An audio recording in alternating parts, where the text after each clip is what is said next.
War Master Tsivzong Law's strategy called for an eventual invasion of the galactic capital of Coruscant. His initial plan revolved around gathering several large fleets and combining them with his own.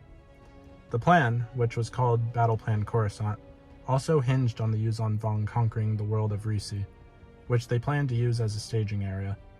The YUUZAHN VONG took Risi and managed to almost completely destroy the New Republic fleet, which had been based there. However, following the YUUZAHN VONG capture of Risi, Han and Leia Solo scouted a nebula which was known as the Black Bantha. As foreseen by Mace Windu, nearly 5 decades before the start of the YUUZAHN VONG War, an enormous YUUZAHN VONG war fleet attacked Coruscant from the Oba-Rim comet cluster. Having first assembled at Borealis, they used refugee ships containing prisoners from earlier battles to shield their forward elements.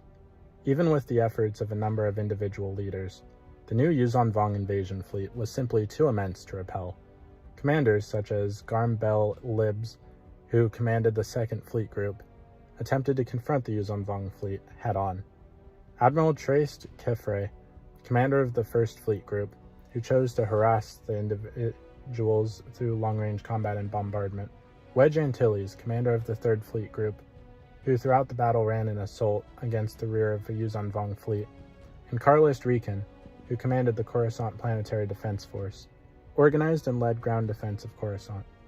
It was said that the YUUZAHN VONG fleet numbered tens of thousands of ships, and that half of the New Republic defense fleet was present.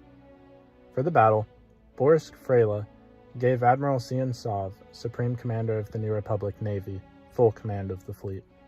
Sov's unwillingness to risk the refugee ships in order to stop the YUUZAHN VONG advance led to disciplinary breakdowns and caused Bel Iblis to eventually take full command of his fleet, leaving Kefre with only a few thousand ships, while others joined Bel Iblis. In front of the Senate, and broadcasted across Coruscant, Freyla then attempted to relieve Sov of command over the defense of Coruscant, leading to protests from the Senate and a number of military officers, several who owed their ranks to Sov, including Admirals Rab and Kefre, Generals Moon, Yeel, and Riken, Commander Goat, and Commodore Brand. A distress signal was sent out to various other New Republic fleets stationed at Corellia, Kuat, Balmora, and Kashyyyk, but no reinforcements were able to arrive in time to affect the outcome of the battle.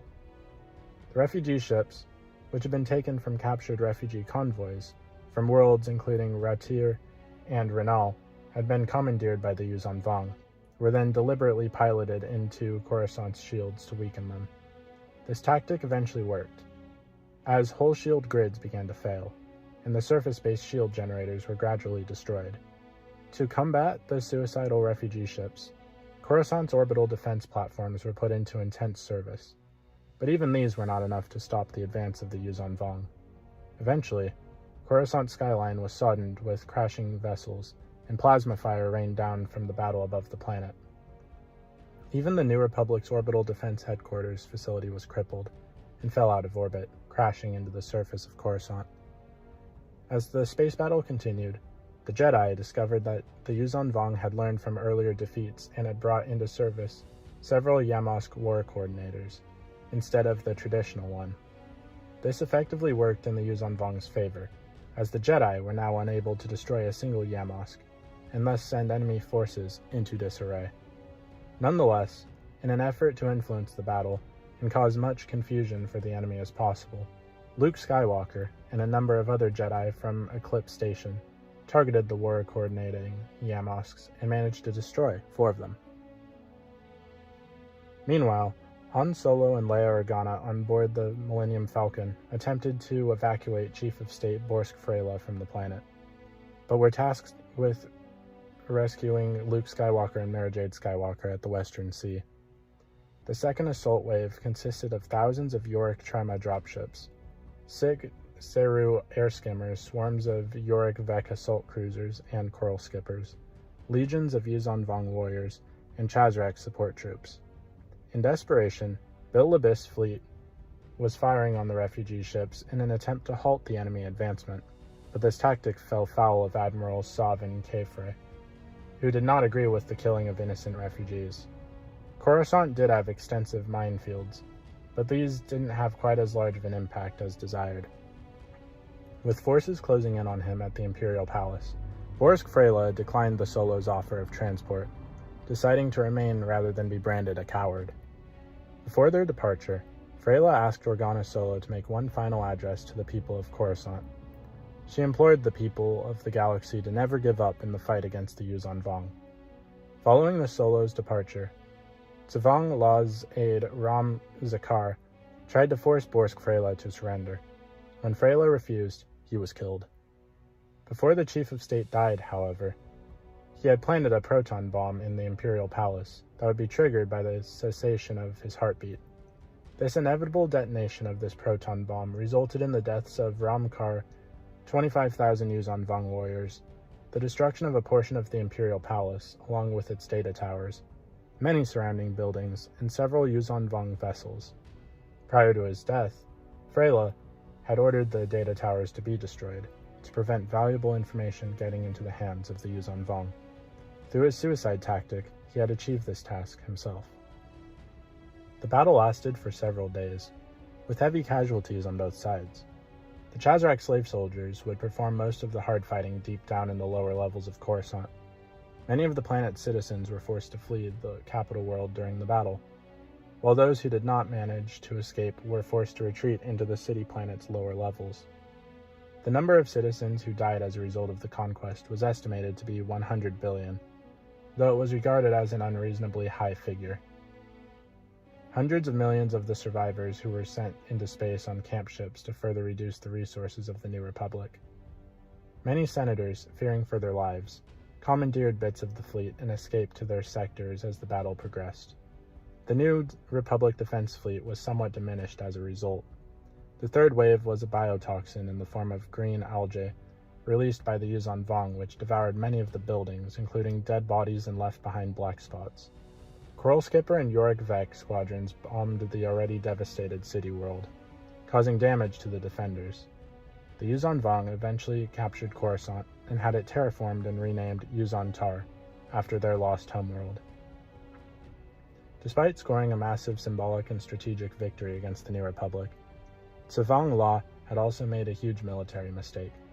By simply sending the warriors in waves, and by ordering some of his own vessels to collide with the planet's shields, he caused massive casualties among his own soldiers. The first two waves he sent into the teeth of the New Republic fleets and orbital defenses were wiped out. The third wave, although successful, paid an exorbitant price with severe losses. Supreme Overlord Shimura would later comment that, following the costly losses of Battle Plan Coruscant, a full third of the warrior caste had died during the course of their invasion of the galaxy. The YUUZAHN VONG now had a massive empire to control, and YUUZAHN VONG domains once again began competing for resources.